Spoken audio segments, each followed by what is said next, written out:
Канатбек Малаев. Садыр келди. 1-бөлүм. Оюңду өзгөрт, ой өзгөрбөй, эчтеке өзгөрбөйт. Мындайдан мурункунун баары өттү, эми баары жаңы. Эски чаначыңды жамаачылаба, кымызыңды жаңы чаначка кой. Мурунку жок, эми баары жаңы болду. Садырга чейин такыр башка жашоо болгон. Садыр менен такыр башка жашоо болот эми. Бүт журт ушуну түшүнүшү керек. Садыр келгени жоготкон нерсебизди кайра тапкандай болдук. Жүрөгүбүз ток болуп калды дейт жөнөкөй калк. Жок нерсебиз деле бардай болуп калдык деп жүзүндө күлкү ойнойт. Кыргыз түптүү акылман эл, ушуну түшүндү. Башына бак конгонун билди. Бирок ушуну тыңчыктылар көшөрүп эле туйбай, түшүнбөй, түшүнгүсү келбей койду. Ак менен караны ажыратып калган. 30 жыл бою жонунан кайыш тилдире берип, жону тулга болгон. Калк түшүндү ушуну. Бирок кайыш тилгичтер түшүнбөй койду. Ар нерсенин өз убактысы бар, өз доору бар. Путин орусту алкаштыктан спортсмендикке өткөрдү. Азуусун айга бөлөттү. Калкын ааламдын алып өлкөсү кылды. Жапаров кыргызды жегиштиктен тазалыкка өткөрөт. Шар дайранын боюндагы байтүп тарактай көктөйт калкы. Көккө самгайт эли. Бардык атактанка мактоого бир гана жараткан Кудай татыктуу. Ошол улуу Кудай ушул жигит аркылуу бир жумурай журтка ак батасын берип турганы. Караңгынын иши караңгы, жарыктын иши жарык, кыргызга жарык келип турганы. Башка доор келди, эл доор келди, элдин доору келди. Аны эми эл өзү жыргалчылыкка айлантып алат. Швейцария болобуз, Сингапур болобуз, Түштүк Корея болобуз деп көксөөчү эмес белек. Мындай болсо минтет элек, тигиндей болсо тигинтет элек деп күрсүнчү эмес белек. Мына ошо болчу доор келди, Садыр келди. Азыркы бийлик мурдагыдан дурус иштеп жатат. Азыркы иштеп жаткан өкмөттү мурдагы менен салыштырса, анда Абылгазиевдин шалтырук өкмөтү бизди канчалык кыйынчылыктарга кептегенин, иштебей эле иштеген түр көрсөтүп келгенин түшүнөсүң. Кай жагынан алып караба, азыркылар жандуу аракет, натыйжалуу иштеп жатканы көрүнүп эле турат. Кечээ эле өкмөт башчынын милдетин аткаруучу Новиков Чалдыбар өткөрүү пунктундагы салык кызматынын алешем иштеринин бетин ачып, кемчиликтерин көзгө сайды эле. Кийин ушундай эле сапарын тору артка буруп, ал жерде да ишти тартипке салуу аракетин жасады.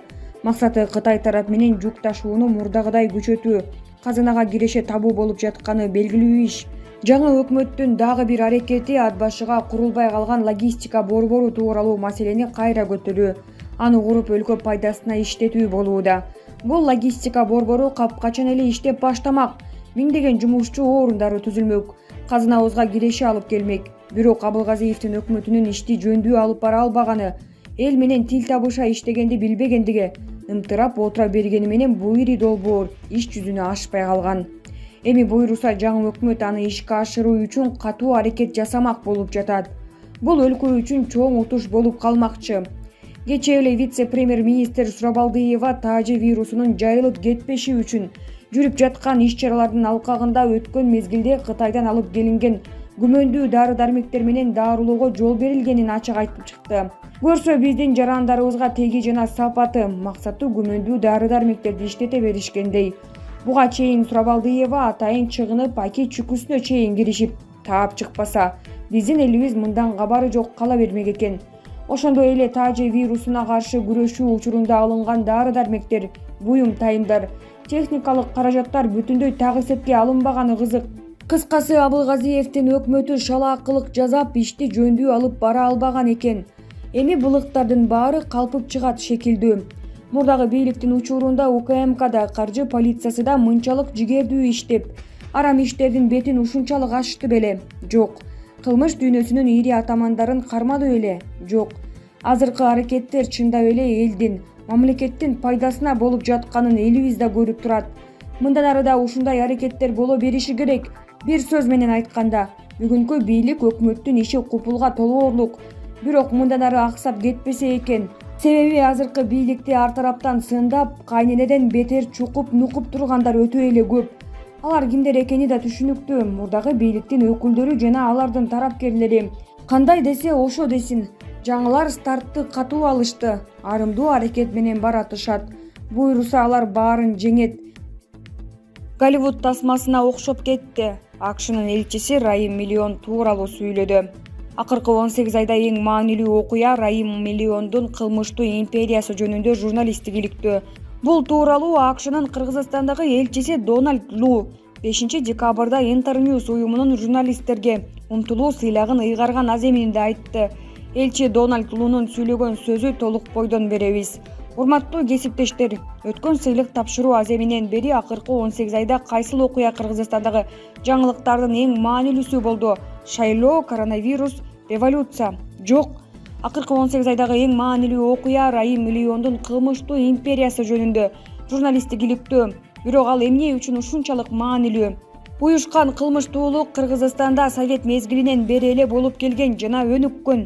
Бирок ал өткөн жылга чейин ар дайым көмүскөдө жашап келген. Азаттык, клуб, OCCRP, Фачер Чекит Кейжи жана ондогон социалдык медиа журналисттеринин тайманбас журналистикасы уюшкан кылмыштуулук жөнүндө коомдук талкууну баштады. Бул өкмөттү жооп берүүгө аргасыз кылды. Бул кылмыштуу үй бүлөнүн ачкөздүгүнөн, күчүнөн жана кол тийбестигинен кыргыз коомчулугу жийиркенди. Алар бул кылмышкерлер кыргыз коомчулугундагы коррупцияны кантип күчөткөнүн көрүштү. Мурунку УКМК жана парламенттик комиссия иликтеп, бирок эч нерсе тапкан эмес. Мурунку бийликтин тушунда бир нече журналисттер сабалып, коркутулуп түрмөгө камалган. Былтыр Райым Миллион медиаларга каршы жала жаап, алардын мүлкүн алдын ала камакка алууга аракет кылган. Коомдук реакция катуу болду. Андан кийин мекеним Кыргызстан бийликке жок жерден көтөрүлүп, 4-октябрда добуштардын 24%-ын жана парламенттеги орундардын дээрлик 40%-ын жеңип алган. Ал эми 5-октябрда эл көтөрүлүп, мындай көрүнүштү кабыл алууга болбойт деген. Добуштарды сатып алуу туура эмес болгон. Номер 2 форма боюнча кыянаттык менен пайдаланууга жол берилген жок. Чыныгы саясий партияларды парламентке киргизбөө кабыл алынгыс болгон. Андан кийин убактылуу Садыр Жапаровдун чечимдерине таасир этүү үчүн уюшкан кылмыштуу топ тарабынан аракеттер көрүлдү.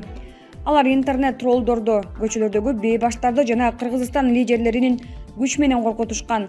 Кыргыз эли жана убактылуу өкмөт муну кабыл алууга болбойт деп билдиришти. 20-октябрда УКМК Райым Миллионду камакка алган. 22-октябрда алар Камчыбек Гөлбаевдин камакка алышты. Соттор Райым Миллиондун өкмөткө 2 миллиардтан сом төлөп берем деген убадасынын ордуна үй камагына чыгарганы чын болсо дагы бул кадамдар башталат. Алар жетишсиз, бирок бул башталышы.